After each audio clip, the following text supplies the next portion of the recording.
जय राधा माधव कुंज बिहारी।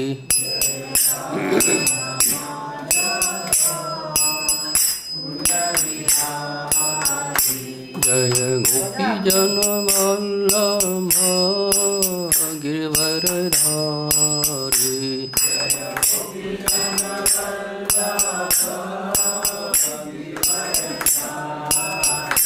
जय गोपी जन वल्लभ गिरवरधारी।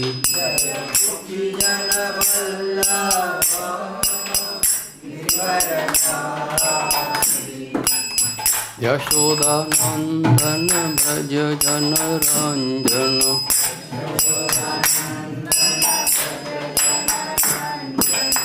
यशोदानंदन ब्रज जन रंजन।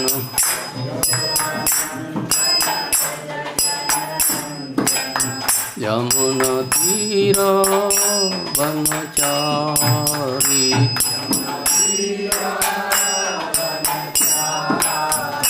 यमुना तीर वनचारी।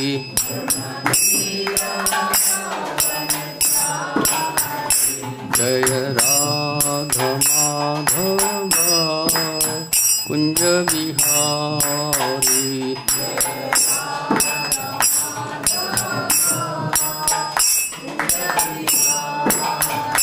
जय राधा माधव कुंज बिहारी।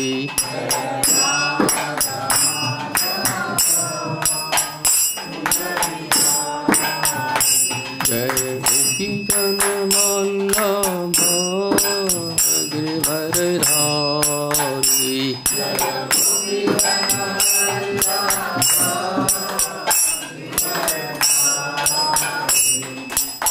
यशोदानंदन ब्रज जन रंजन।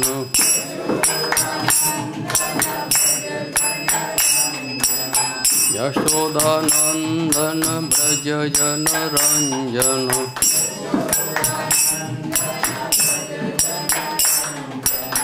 यमुना तीर वनचारी।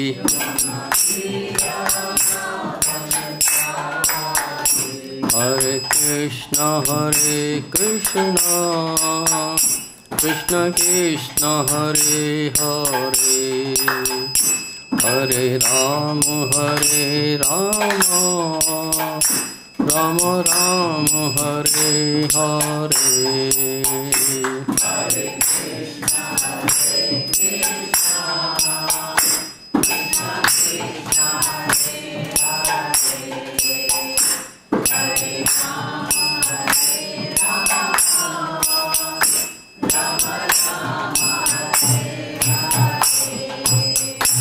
हरे कृष्ण हरे कृष्ण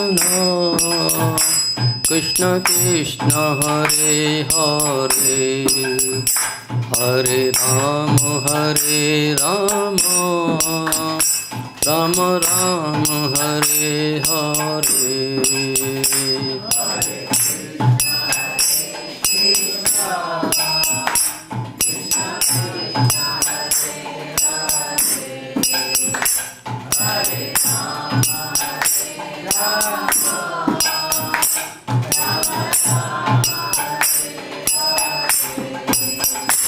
हरे कृष्ण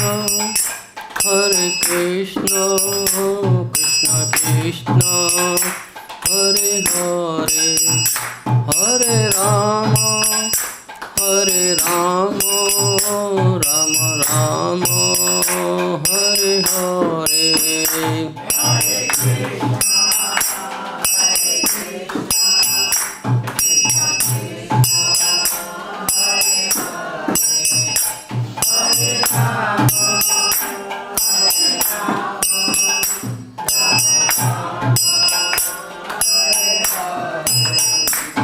हरे कृष्ण कृष्ण कृष्ण हरे हरे, हरे Ram Ram Hare Hare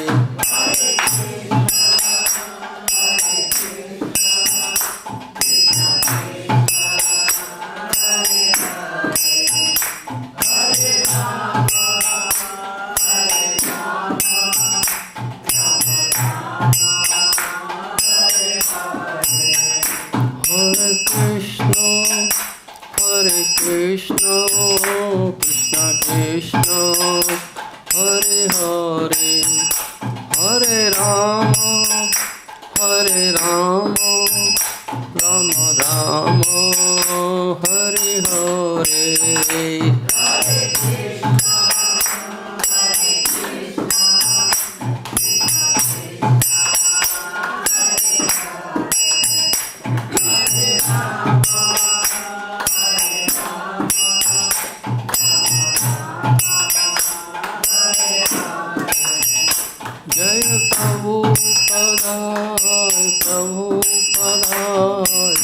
Prabhupada Srila Prabhupada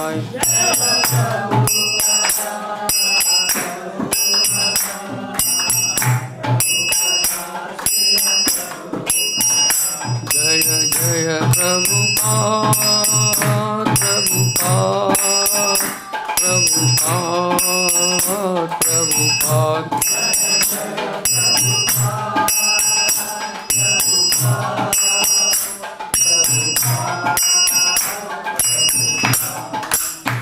जय ओम विष्णुपाद परम हंस परिवकथा अष्टोशत डिवाइन ऋषि ऐसी भक्तन स्वामी प्रपाद की जय ओम विष्णुपाद परम हंस परिवकथा अष्टोशत डिवाइन ऋषि भक्त सिद्धांत सरसिंह गोसाई महाराज की अनंत कोट वैष्णव भक्तबंद की नामाचार्य हरदास ठाकुर की प्रेम से कहो जय श्री कृष्ण चैतन्य प्रभु नित्यानंद श्री अद्वैत गदाधर शिवासादि गौर भक्तबिंद की श्री श्री राधा कृष्ण गोप गोपीनाथ श्याम कुंज राधा कृष्ण गोवर्धन की वृंदावन मथुरा धाम की नवदीप मायापुर धाम की गंगा मैया की यमुना मैया की तुलसी देवी की भक्ति देवी की हरे कृष्ण महामंत्र की भगवत इथारूप की निताई गौर प्रवंदे All glories to assembled devotees.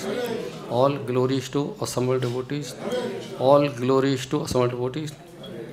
All glories to Sri Sri Guru and Gauranga Hari Bol.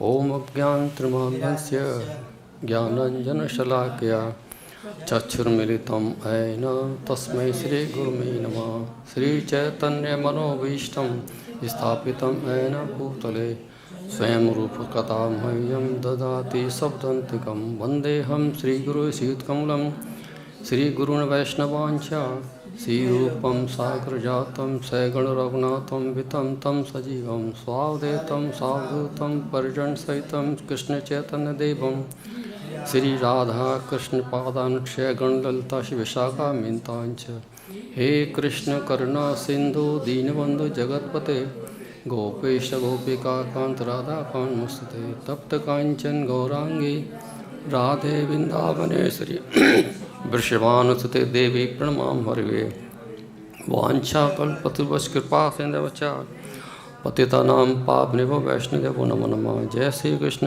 चैतन्य प्रभु नित्यानंद श्री अद्वैत गदाधर वासादि गौर भक्तवृंद हरे कृष्णा कृष्णा कृष्णा हरे हरे हरे राम राम राम हरे हरे।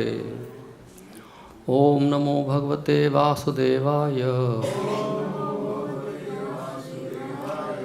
ओम नमो भगवते वासुदेवाय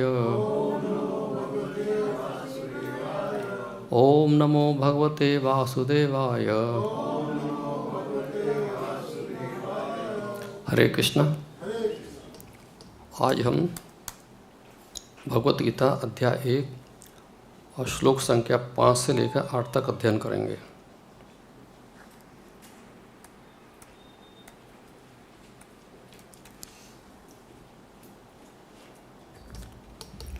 हाँ ठीक है।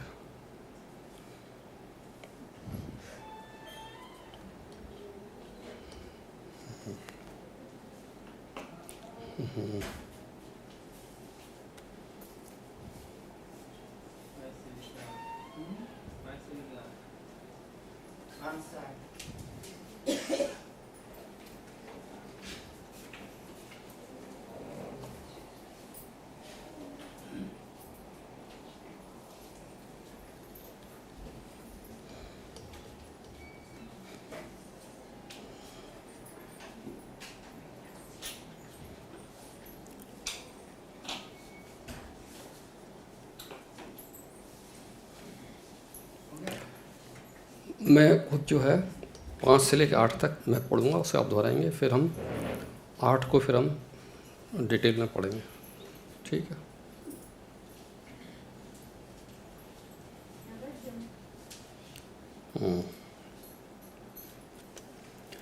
दृष्टकेतु सा केचितान् काशीराश्च वीर्यवान्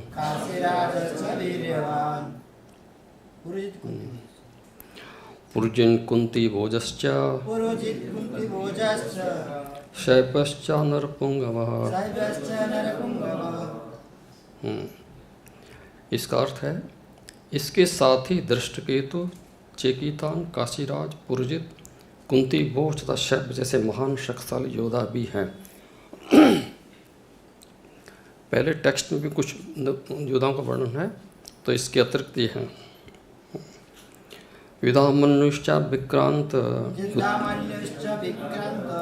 उत्तम मोजश्च वीर्यवान् सुभद्रोतोपदेश्च सर्व एवं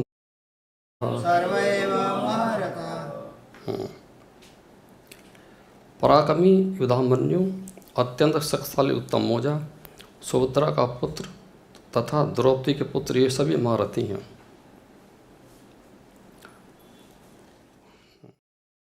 अस्माकं तु विशिष्टा ये तानि बोधय द्विजोत्तमम् नायक मम सैन्यस्य संगार्थतान् ब्रवीमि। किंतु हे ब्राह्मण श्रेष्ठ, ये कौन कह रहा है? ये दुर्योधन जो है गुरु द्रोणाचार्य के पास गया तो वो उनसे बात कर रहा है, उनसे बता रहा है ना। किंतु हे ब्राह्मण श्रेष्ठ, आपकी सूचना के लिए मैं अपनी सेना के उन नायकों के विषय में बताना चाहूँगा जो मेरी सेना को संचालित करने में विशेष रूप से निपुण हैं।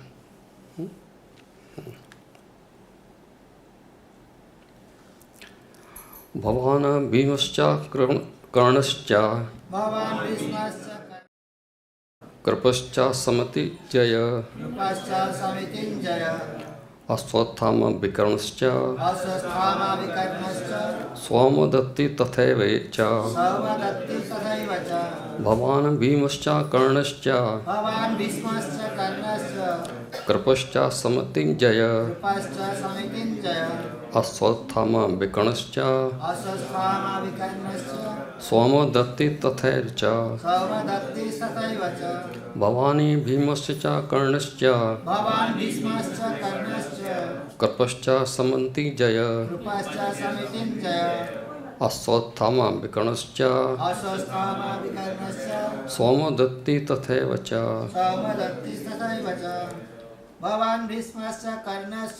भवान् भीष्मश्च कर्णश्च कृपश्च समितिञ्जय कर्मस्ता समन्तिञ्जय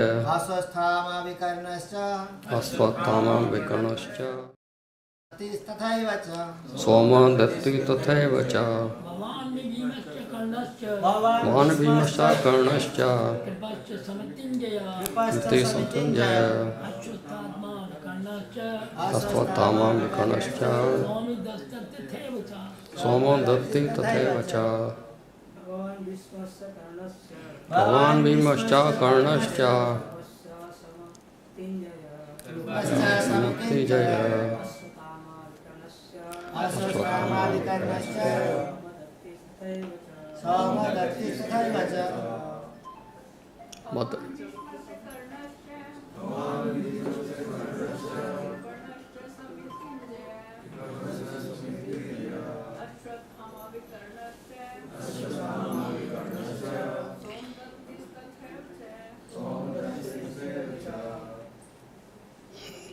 शब्दार्थ और अर्थ इस डिवाइन गेस्ट शिला प्रभुपाद के द्वारा शिला प्रभुपाद की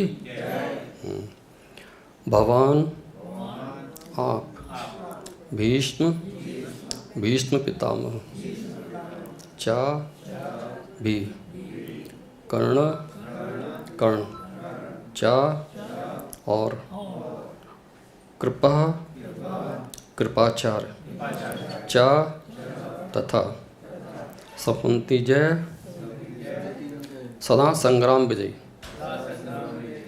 अश्वत्थामा अश्वत्थामा विकर्ण विकर्ण चा तथा सोमदत्ती सोमदत्त का पुत्र तथा भी एव निश्चय ही चा भी। तो दुर्योधन बता रहा है द्रोणाचार्य जी को ये सारी चीज़, तो बता रहा है मेरी सेना में आप स्वयं आप भगवान हैं, भीष्म कर्ण कृपाचार्य अश्वत्थामा विकर्ण तथा सोमदत्त का पुत्र भूरिश्रवा आदि हैं जो युद्ध में सदैव विजयी रहे हैं। तात्पर्य दुर्योधन उन अद्वितीय युद्ध वीरों का उल्लेख करता है जो सदैव विजयी होते रहे। विकर्ण दुर्योधन का भाई है, अश्वत्थामा द्रोणाचार्य का पुत्र है और सोमदत्ती या भूरिश्रवा भीकों के राजा का पुत्र है। कर्ण अर्जुन का आधा भाई है क्योंकि वह कुंती के गर्भ से राजा पांडु के साथ विवाहित होने के पूर्व उत्पन्न हुआ था। कृपाचार्य की जुड़वा बहन द्रोणाचार्य को ब्याही थी।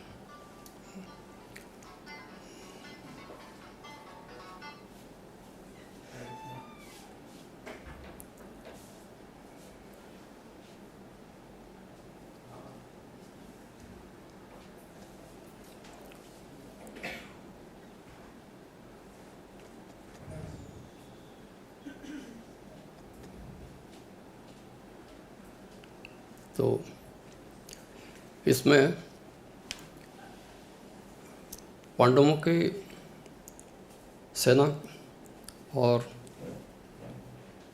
कौरवों की सेना के जो वीर हैं उनका वर्णन हुआ है इसमें। तो इसमें पहले श्लोक में धृष्टकेतु कुछ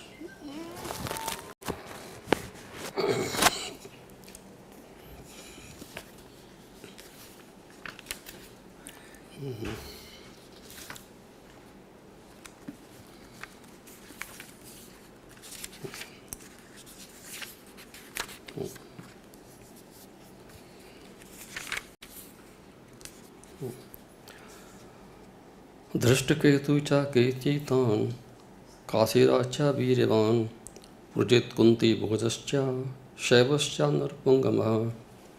तो ये धृष्टकेतु ये क्या है?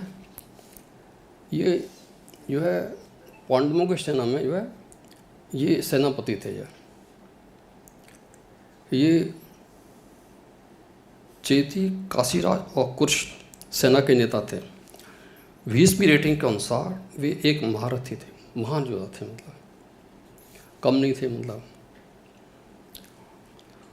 और पुरजित एक राजा थे, वो कुंती भोज का पुत्र और पांडवों की माता कुंती का भाई था ये।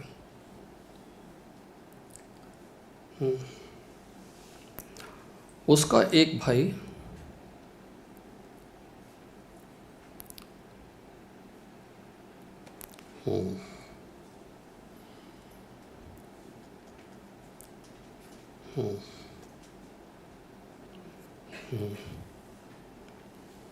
तो इसका एक भाई था, उसका नाम था कुंती भोज था। तो ये जो है महान युद्ध में उसने कौरव की दुर्मुख के खिलाफ लड़ी थी। उसने दुर्मुख जो सेना है, कौरवों की सेना है, उसमें एक सेना था वीर था।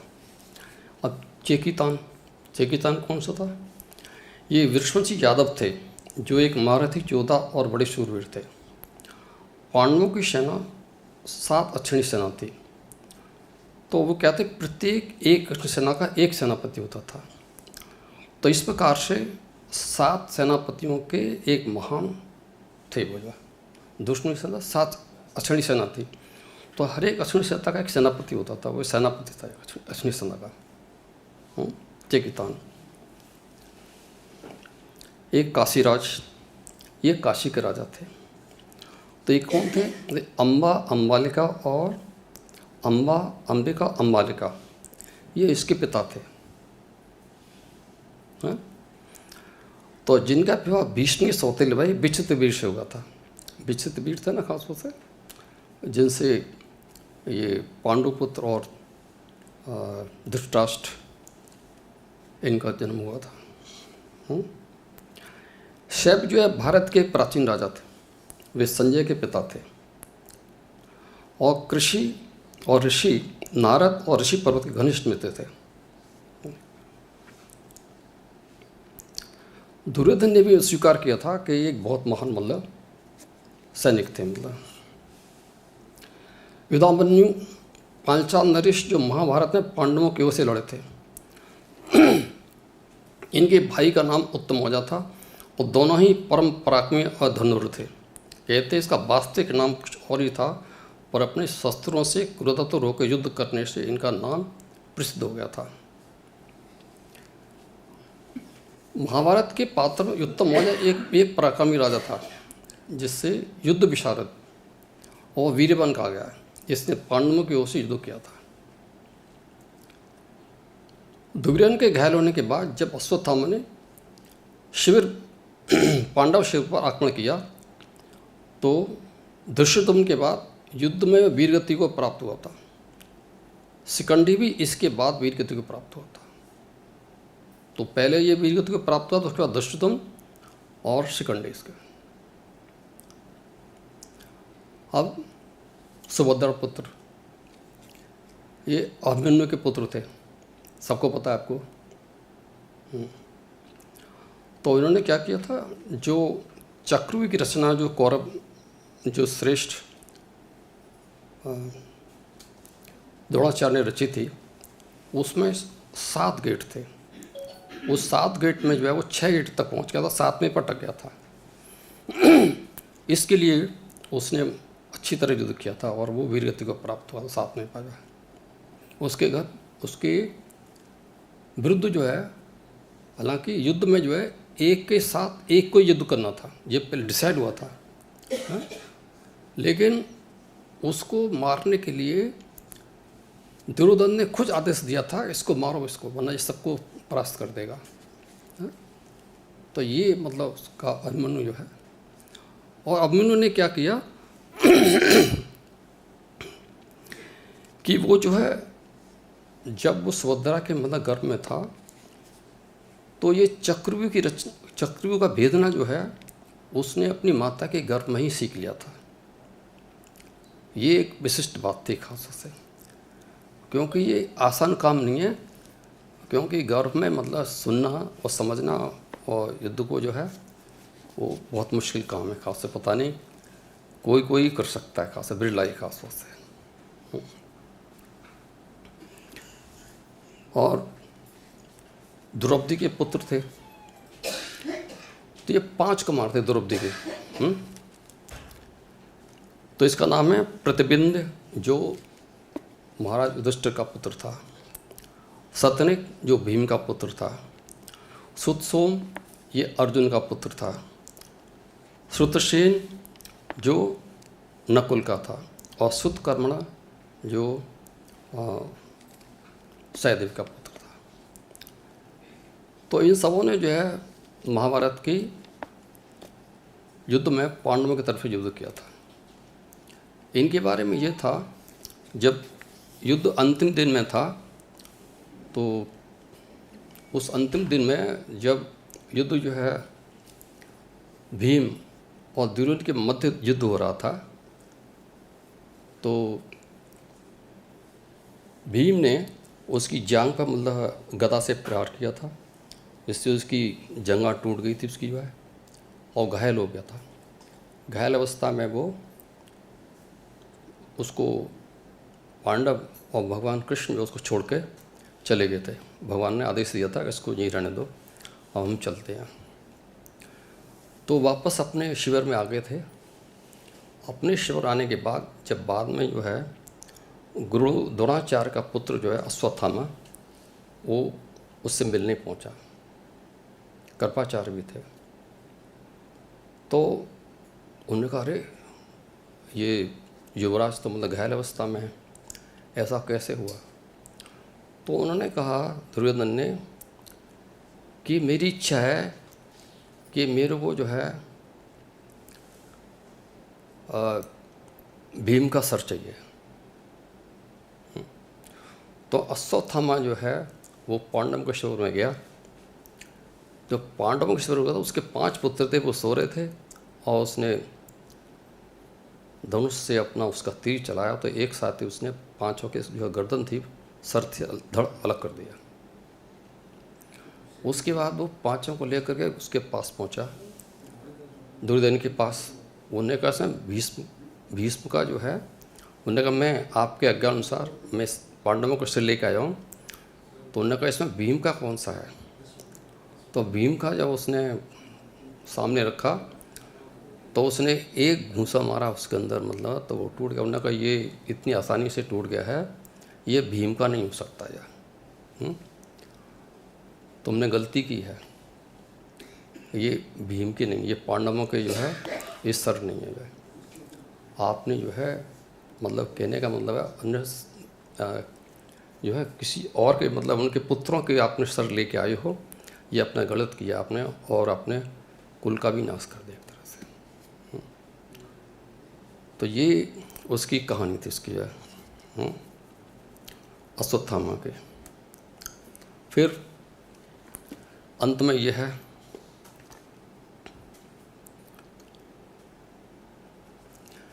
तो अंत में एक है अस्माकं तु विशिष्टा तानि बोध दुजोत्तम नायकम सैनस्य संगार्थतान ब्रवीमते। तो इसमें जो है द्विदो जो है पांडवों के सेनापति द्रोणाचार्य और अपनी सेना के सेनापति, उनका मनोबल बढ़ाने के लिए ये उनके जो है उनके गुण बता रहा है अपने उसके जो है कि हमारी सेना जो है पांडवों की सेना से सर्वश्रेष्ठ है। और युद्ध में होता यही है, सब लोग जो है जब अपनी बड़ाई करते हैं तभी मतलब है जो सैनिक हैं उनका मनोबल बढ़ता है खास तौर।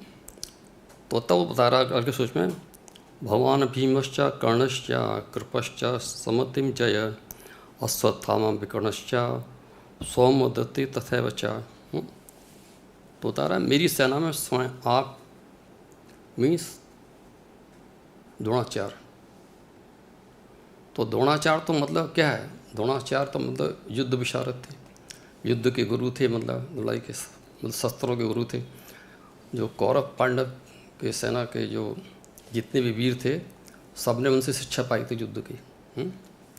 और अब युद्ध में खड़े हैं सबके साथ। कर्णश्चा, कर्ण जो है, कृपश्चा समतिम जय अश्वत्थामा विकर्ण सोमदत्ते तथा। तो ये महान नेता, महान जो है वीर थे, मतलब योद्धा थे, मतलब जो मतलब युद्ध में लड़े थे। लेकिन अब सवाल ये आता है कि जो भगवान कृष्ण ने भगवद गीता को उपदेश दिया उसका कारण क्या था? उसका कारण ये युद्ध ही था। और ये युद्ध का कारण क्या था? युद्ध का कारण जी कई कारण थे युद्ध के।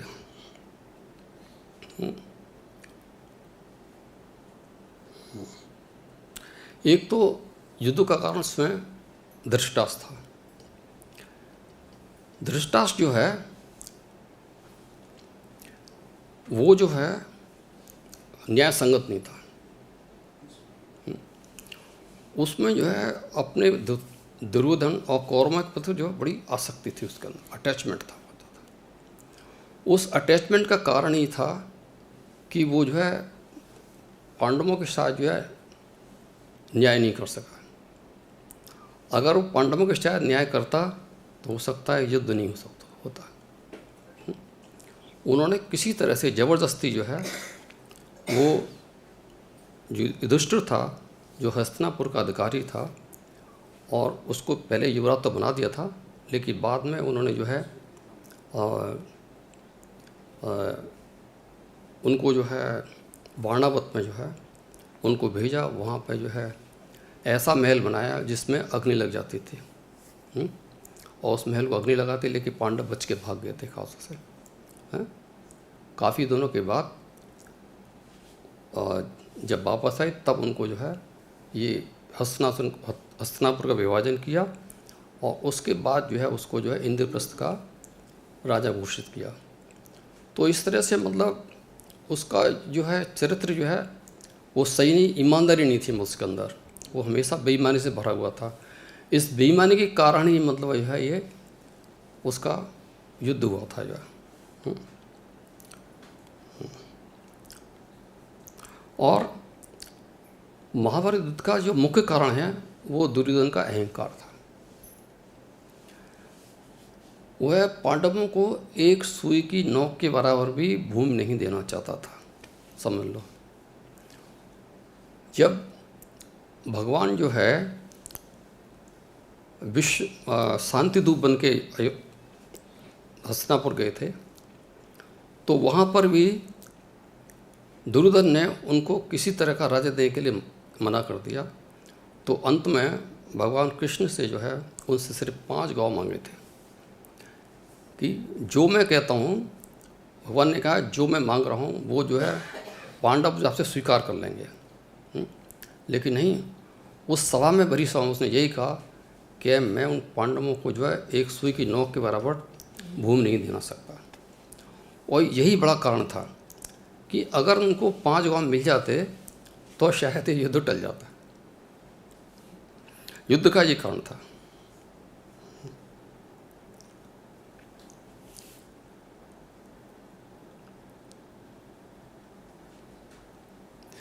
अगला कारण क्या था?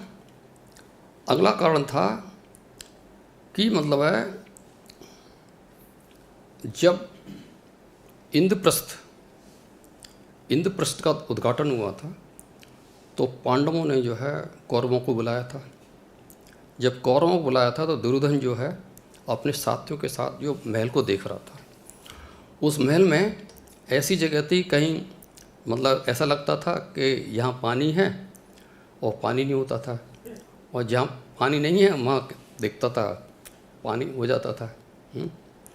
तो बड़े बच के चल रहे थे। एक बार वो पानी में गिर पड़ा जो है। तो द्रौपदी जो है देख रही थी, तो द्रौपदी ने उसको यही कहा कि अंधे का पुत्र अंधा। ये भी बड़ा जो है एक मतलब युद्ध का कारण था। कभी किसी को, हालांकि वो दुर्योधन जो है उसका अतिथि था, अतिथि का हमको ख्याल रखना बहुत आवश्यक है, तो ये भी एक बड़ा कारण था। तो ये जो है जो दुर्योधन के हृदय में बात लग गई और उसने तय कर लिया मैं इसको देख लूँगा इसको मैं। तो हमें को किसी से भी हम बातचीत कर रहे हैं किसी से, तो हमको अपने शब्द जो है नाप तोल के बोलने चाहिए। हमको ये शिक्षा मिलती है कि हमको किसी से जो है अपशब्द नहीं बोलना चाहिए। तो उसमें लिखा हुआ है तृणादपि सुने चेना तरुरपि सर्वेषणा अमानना मानदिन कीर्तनी सधारे। हमको तृण से अधिक नीच मानकर और घास से अधिक सहनशील होकर के हमको दूसरों को मान देना होना चाहिए। अगर द्रौपदी जो है का व्यवहार अगर दुर्योधन के प्रति ठीक होता तो हो सकता है कि मतलब युद्ध ना होता। जी, अगला कारण है कि जब ये घटना घट गई तो दुर्योधन ने ये प्लान बनाया सपनी के साथ कि किसी तरह से इनको इस राज्य से बेदखल करना है। इनको राज्य छीनना है। इसलिए उन्होंने क्या किया, जुआ खेलने के लिए उनको आमंत्रित किया। और जब जुआ खेलने के लिए आमंत्रित किया तो पहले तो सारी संपत्ति युधिष्ठिर हार गए, फिर अपने भाइयों के हार गए। लेकिन जब भाइयों को हार गए तो उसका कुछ नहीं था, तो उसने दुर्योधन को दांव पे लगा दिया। जब द्रौपदी को दांव पे लगा दिया। जब द्रौपदी को दांव पे लगा दिया तो उसने भरी सभा में जो है अर्जुन ने अपने छोटे भाई को आदेश दिया कि उसको वहाँ से घसीट कर लेके आओ। तो वो वहाँ से उसको द्रौपदी को जहाँ वो आराम कर रही थी महल में, वहाँ से जो है उसका छोटा भाई, उसका नाम था, क्या नाम था उसका, दुशासन। वो दुशासन उसको जो है उसके बाल पकड़े खींचता हुआ वहाँ सभा में लेके आया था। और बाद में उस द्रौपदी ने जो है भीष्म, द्रोणाचार्य, कृपाचार्य और धृतराष्ट्र, इन सब से जो है न्याय की मांग की कि जो हो रहा है सो गलत हो रहा है, इसको रोकिए, इसको जो है। लेकिन किसी ने उसकी बात नहीं सुनी। अंत में दुर्योधन ने उसको साड़ी खींचने का जो आदेश दे दिया। जैसे ही साड़ी खींचने आदेश दे दिया तो जो उसका दुशासन था वो साड़ी खींचने लगा और उसने फिर भगवान को याद किया। तो कहने का मतलब है कि आप किसी से भी किसी की भक्ति करो, आपकी भक्ति सफल नहीं हो सकती। सिर्फ आपको जो भगवान कृष्ण के प्रति शरणागत होना है। जब वो भगवान के प्रति शरणागत हुई तब भगवान स्वयं उपस्थित हुए और उसने उसको जैसे जैसे दुशासन जो उसकी साड़ी खींचता था वैसे वैसे उस साड़ी जो है चलती जाती थी। उसने इतनी साड़ी चलती में तो वो सफल नहीं हो सका और वो जो है द्रौपदी का जो वस्त्र हरण नहीं कर सका। तो इससे हमें ये शिक्षा मिलती है हमको जो है कि हमको जो ऐसी स्थिति परिस्थिति नहीं पैदा करनी चाहिए जिससे नारी का अपमान हो। ये हमें ध्यान रखना चाहिए। और थी कि धृतराष्ट्र की महत्वाकांक्षा। धृतराष्ट्र की महत्वाकांक्षा थी कि वो हस्तिनापुर को जो है दुर्योधन को राजा बनाना चाहता था। ये उसकी महत्वाकांक्षा थी। इसको जो है भीष्म और औरों ने भी इसको समझाया था कि भाई ये युद्ध जो उचित नहीं है, आप जो है युधिष्ठिर को उसका राज्य दे दीजिए जिससे युद्ध नहीं, अदरवाइज तो युद्ध होगा। लेकिन धृतराष्ट्र जो है उसने किसी की बात नहीं सुनी और उसने युद्ध को आमंत्रित किया। यही उसने उचित समझा। तो कहने का मतलब ये है जहाँ तक संभव हो तो हमको फॉलो करना चाहिए। ना धनम ना जन्म ना सुंदरी कविताम व जगदीश कामे मम जन्मनि जन्मऋषि भवतात् भक्त हेतु की। तो ये बहुत ज़रूरी है क्योंकि जो धन है ना वो तो क्या है, अस्थाई है। ना धनम ना जन्म ना सुंदरी, ये सब अस्थाई है। और क्या स्थाई है, इटर्नल है, सनातन है। ये भगवान की भक्ति ही जो है वो सनातन है खास। यही बहुत ज़रूरी है और इसको हम सब समझते हैं तो हमारा मन जो है क्या है कि मतलब जो संसार से हट जाएगा। अगर भगवान के प्रति हम अपनी श्रद्धा होगी है तो क्या होगा, उनके चरणों में हम शरणागत होगी तो हमारा जो मार्ग जो है वो जन्म मृत्यु से जो है पार हो करके वो भगवान के धाम की हो जाएगा, भगवान को जाएगा।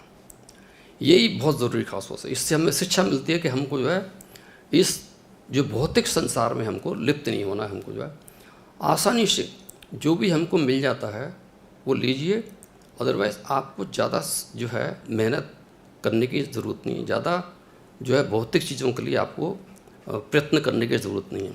अगर भौतिक चीज़ों के लिए आप प्रयत्न करेंगे, इसका मतलब आपको जो है इंद्रिय तृप्ति के लिए आप प्रयत्न करेंगे। क्योंकि आप धन कमाते हैं तो धन का क्या करेंगे? यही करेंगे, इंद्रिय तृप्ति के लिए होता है। इंद्रिय तृप्ति का मतलब यह है, आप पैसा कमा रहे हैं, आप मतलब जो है जो ना चाहते हुए मतलब वो अच्छी चीज़ें आप घर पर ना रख करके आप वो भौतिक चीज़ें रखते हैं, जिससे आप सिर्फ इंद्रिय तृप्ति करते हैं और कुछ नहीं करते खास तौर से।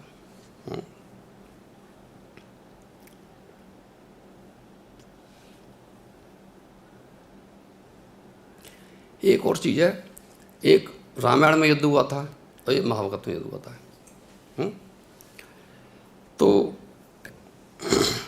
तो महाभारत का युद्ध हुआ था, उसमें भी एक कारण जो द्रौपदी का था।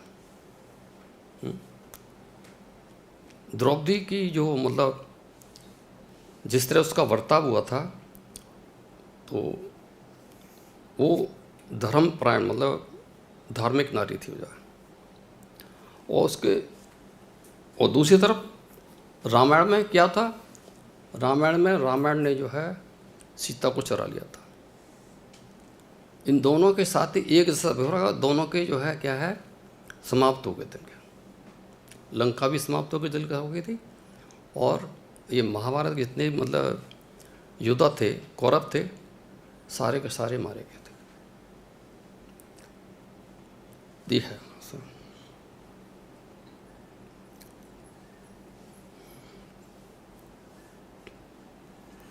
तो सबसे बड़ी बात है कि अहंकार, बल, घमंड, कामना, क्रोध और दूसरों की निंदा करना, ये 6 दुर्गुण हैं। तो ये 6 दुर्गुण जो है, जब हम भक्ति करते हैं भगवान की, और जब हरे कृष्णा कृष्णा कृष्णा हरे हरे, हरे राम राम राम हरे हरे, इससे क्या होता है, हमारे जो हृदय में जो है कल्मश है, उस कल्मश सारे धुल जाते हैं। उस कल्मश की वजह से ही क्या होते हैं, ये अहंकार है, बल है, घमंड है, कामना है, क्रोध है और दूसरी निंदा करना, इनसे ही होता है। और जब कल्मश धुल जाता है तो क्या होता है, भगवान की भक्ति आती है, भगवान के प्रति आकर्षण होता है, हमारे भगवान के प्रति जिज्ञासा होती जानने के लिए। हैं हम रात दिन जो है सुनते रहें भगवान के बारे में, तब भी हमको थकावट महसूस नहीं होती। तो ये एक अत्यंत आवश्यक है। ये हमारे क्या है, दुश्मन है। क्या है ये? शत्रु हैं। अहंकार, बल, घमंड, कामना, क्रोध और दूसरी निंदा करना। वैसे तो हमको बताया गया कि हमारे जो गुरुजन हैं, सीनियर्स जो है, वरिष्ठ हैं, उनकी कभी निंदा करनी चाहिए, पर हम कहते हैं किसी की भी निंदा नहीं करनी चाहिए।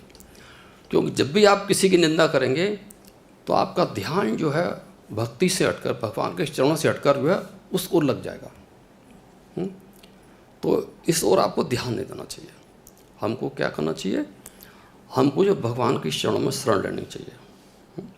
और भगवान ने शरण में लिखा भी है, अनन्यास चिंत्यतो माम ये जना पर्युपासते तेषां नित्ययुक्तानां योगक्षेमहाम्यहम्। जो लोग सदैव मेरा चिंतन करते हैं, मेरी अनन्य भक्ति में लीन रहते हैं, उनका मन सदैव मुझ में लीन रहता है। मैं उनकी कमी को पूरा करता हूँ तथा जो भी कुछ इनके पास है उसकी रक्षा करता हूँ। तो क्या था, पांडव क्या थे, भगवान के भक्त थे। तो वो भगवान का चिंतन करते थे, भक्ति में लीन रहते थे उनकी में। तो इसलिए भगवान ने जो भी उनके पास था उसकी रक्षा की थी। उसके जो युद्धों में विजयी हुए थे उसका कारण ये था भगवान की भक्ति। तो हमको भी क्या करना चाहिए, हमको दूसरों के आश्रित नहीं रहना चाहिए किसी के भी, हमको भगवान की शरण ग्रहण करना चाहिए। उस भगवान की शरण करने का मतलब ये है, हमें दूसरे की चिंता ही नहीं करना। बिल्कुल जो कुछ अच्छा है वो भगवान ही करेंगे। यहाँ भी वृंदावन आप लोग जो आए हैं वो भगवान के बारे में सोचते हैं, उन्होंने कहा ये बाकी सब बाद में देखेंगे। ऐसा ही होता है। और क्या है, देवी ऐसा गुणमयी मम माया दुरत्या मामे में प्रभदंते माया में ताम तरंती ते। तो संसार में क्या है, प्रकृति के 3 गुण हैं। तो इन प्रकृति के 3 गुणों को पार करना अत्यंत आवश्यक है। वो कैसे पार होते हैं? भगवान कृष्ण की भक्ति से, भगवान कृष्ण की शरण सेवा है। लेकिन जो भगवान की शरण में नहीं होते वो क्या होते हैं, इस भौतिक संसार में लिप्त होते हैं और जन्म मृत्यु के चक्कर में वो फंसे रहते हैं। समझ लीजिए, ये अत्यंत आवश्यक है। तो जो भगवान कृष्ण के शरण होते हैं वो सरलता से इस 3 गुणों की इस भौतिक संसार को वो पार कर जाते हैं। लेकिन जो भक्त होते हैं वही भगवान की शरण करते हैं। लेकिन तो लिखा नामाम दुष्कृत नो मूढ़ा प्रपदंते नराधमा माया अपहृत ज्ञान आसुरम पापम आश्रिता। तो 4 प्रकार के लोग मेरी शरण ग्रहण करते हैं। जो ज्ञान से वंचित हैं, जो अपनी निकृष्ट प्रवृत्ति कारण मुझे जानने में समर्थ होकर भी आलस्य के अधीन होकर मुझे जानने का प्रयास नहीं करते, जिनकी बुद्धि भ्रमित है, जो आसुरी प्रवृत्ति के। ये सारे गुण जो है धृतराष्ट्र में थे। जब भगवान जो है हस्तिनापुर गए थे तो सभा में जो है शांतदूत बन के गए थे, तो मतलब उन्होंने अपना विश्व रूप दिखाया था। हाँ, विराट रूप, विश्व रूप बोलते हैं, विश्व रूप। तो उन्हें विराट रूप दिखाया था। तो उस विराट को देखने के बाद भी उनके ऊपर कोई असर नहीं पड़ा था, और उल्टे जो दुर्योधन था उसने आदेश दिया था कि इस ग्वाले को अरेस्ट कर लो, गिरफ्तार कर लो। तो ये बिल्कुल भक्त नहीं थे बिल्कुल। तो भक्त होना बहुत ज़रूरी खासों से।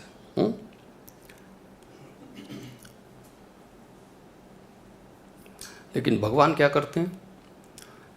वेदा अहम समतीतानि वर्तमानि च अर्जुन भविष्याणि च भूतानि माम तु वेद न कश्चन। तो भगवान अर्जुन से कह रहे हैं कि हे अर्जुन, मैं भूत, वर्तमान तथा भविष्य को जानता हूँ। क्योंकि भगवान है, वो हर एक को जानते हैं, हर एक की गतिविधि को जानते हैं खासों से। वो ये भी गतिविधि जानते थे कि मतलब है धृतराष्ट्र के मन में क्या चल रहा है, दुर्योधन के मन में क्या चल रहा है खासों से। लेकिन फिर भी वो इतने से सहनशील थे कि उन्होंने जो है शांतिदूत बन करके वो जो है हस्तिनापुर गए। उनको पहले ही पता था इस चीज़ का कि मतलब इसमें सफल नहीं हो पाऊंगा।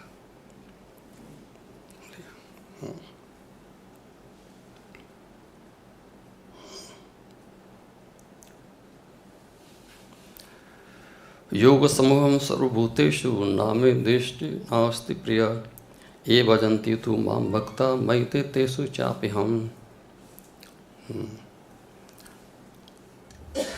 मैं संभाव से सभी जीवों के साथ व्यवहार करता हूँ। ना तो मैं किसी के साथ द्वेष करता हूँ और ना पक्षपात करता हूँ। लेकिन जो भक्त मेरी प्रेममयी भक्त करते हैं, मैं उनके हृदय में और वे मेरे हृदय में वास करते हैं। तो ये जो पांडव हैं उनके भक्त थे खास। पांडव जो है ऐसी भक्ति करते, भगवान का चिंतन करते थे कि वो जो है भगवान के बारे में सोचते थे खासों से, और उनके हृदय में निवास करते थे खासों। खासों से द्रौपदी वो भगवान की भक्ति थी खासों से। मन मनाभ मद्भक्तो मद्याजी माम नमस्कुरु मामेव श्रीयुक्तेव आत्मन मत परायण। तो कहते हैं सदैव मेरा चिंतन करो, मेरे भक्त बनो, मेरी पूजा करो, मन और शरीर को मुझे समर्पित करने से तुम निश्चित रूप से मुझको प्राप्त करोगे। तो ये सारे गुण किसमें थे? पांडवों में थे। और जो कौरव थे उनमें इसका एक भी गुण नहीं था, 0% थे। इसलिए क्या हुआ, पांडव जो है युद्ध में विजयी हुए। उसका एक कारण यही था, वो धर्म के रास्ते पर थे खास पांडव जो है।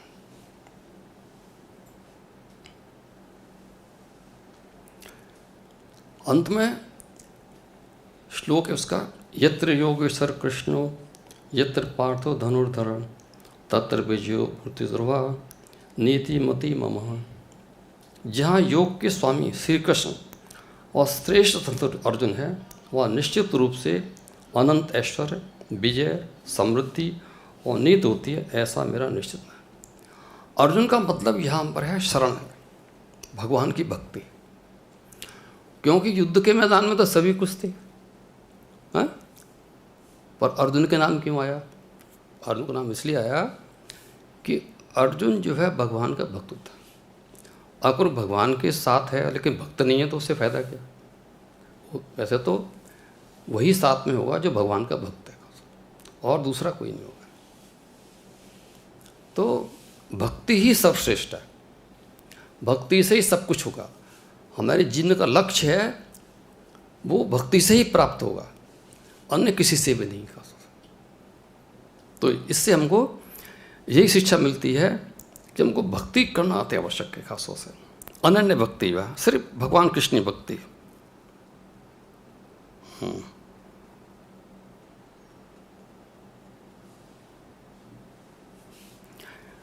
तेषाम् अहम समुद्धर्ता मृत्यु संसार सागरात् भवामीना चिरात् पार्थ मयि आवेशद चेतसाम्।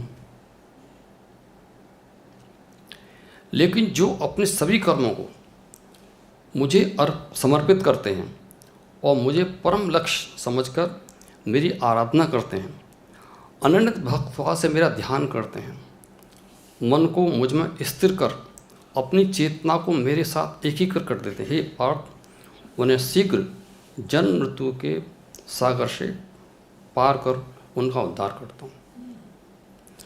तो ये सारे गुण किस में थे? पांडवों में थे, और कौरव में कोई भी गुण नहीं था। इसलिए ये श्लोक बड़ा इम्पोर्टेंट है खासतौर से। मतलब हमको सकाम कर्म नहीं करना है, इसमें जो भी हम कर्म करते हैं उसको भगवान को समर्पण करना है पहले। और क्या है, कोई भी कर्म करना है हमको भगवान के लिए ही करना है, और भगवान को लक्ष्य समझ के ही कर्म करना है खास से। ये हमको भगवान का लक्ष्य प्राप्त करना है खास। तो अनन्य भक्त का मतलब है हमको किसी और की भक्ति नहीं करनी है, किसी देवी देवता की उसकी भक्ति जो है नहीं करनी है। हाँ, अगर इसमें किसी और की भक्ति मिल जाती है तो वो अनन्य भक्ति नहीं होती, और मनुष्य जो है अपने लक्ष्य प्राप्त करने में वो सफल भी नहीं हो सकता खास। ये आवश्यक है खास से।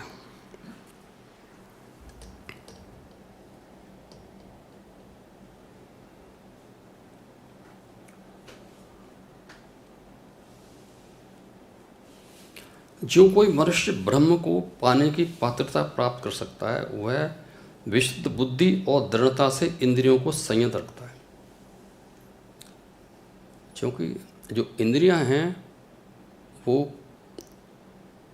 जो है लोगों के कंट्रोल में नहीं रहती, उनके संयमित नहीं है। तो इंद्रियों को संयमित रखने के लिए भगवान की भक्ति जरूरी है। शब्द और अन्य इंद्रिय विषयों का परित्याग करता है, राग और द्वेष को अपने से अलग कर देता है। वो किसी के साथ मतलब अटैचमेंट नहीं रखता, वो सिर्फ भगवान के साथ ही भगवान के साथ ही आसक्ति होती है। तो मनुष्य एक ही काम कर सकता है, या तो भौतिक कार्य में उसकी आसक्ति हो और या भगवान में खासों से। तो हमको आसक्ति जो है, राग जो है वो भगवान में ही लगाना है खासों से, अदरवाइज नहीं होगा। और क्या करता है? एकांतवास करता है। एकांतवास वही कर सकता है जो भगवान का भक्त हो। जैसे हम माला करते हैं, हरे कृष्णा कृष्णा कृष्णा हरे हरे, हरे राम राम। जब हम माला कर रहे होते हैं, जब बगल में हमारे कोई आदमी बैठा हो, हमारा ध्यान उसको नहीं जाता, हम सिर्फ भगवान की जो माला है, उनका नाम है, हर एक शब्द पे हमको उनका ध्यान करना। हरे कृष्ण। जैसे ही हरे कृष्ण बोला तो आपको ध्यान रखना चाहिए कि मेरा जो प्रोनाउंसिएशन है वो सही है कि नहीं सही है। हरे कृष्णा कृष्णा कृष्णा हरे हरे, हरे राम राम राम हरे हरे है। ये अति आवश्यक है। इससे क्या होता है, इससे जो है हमारी इंद्रियां जो है वो संयमित रहती हैं और मन हमारा हमारे कंट्रोल में रहता है। ये बहुत ज़रूरी है। और इससे क्या होता है, वैराग उत्पन्न होता है। वैराग का मतलब है कि हमको जो है परिवार से, देश से डिटैचमेंट हो जाता है और भगवान की ओर जो है अटैचमेंट हो जाता है। और क्या है, अहंकार, अहिंसा, अभिमान, कामनाओं, संपत्ति के स्वामित्व और स्वार्थ से युक्त रहता है। और जो शांति में स्थित है वह ब्रह्मा के साथ एक रस होने का अधिकारी है। तो इस तरह से मतलब हमको भगवान की प्राप्ति हो सकती है। तो हरे कृष्णा। मैं अपना वाणी को विराम करता हूँ। आप लोगों को संशय है, कोई प्रश्न है तो हम पूछ सकते हैं मुझसे। हरे कृष्णा।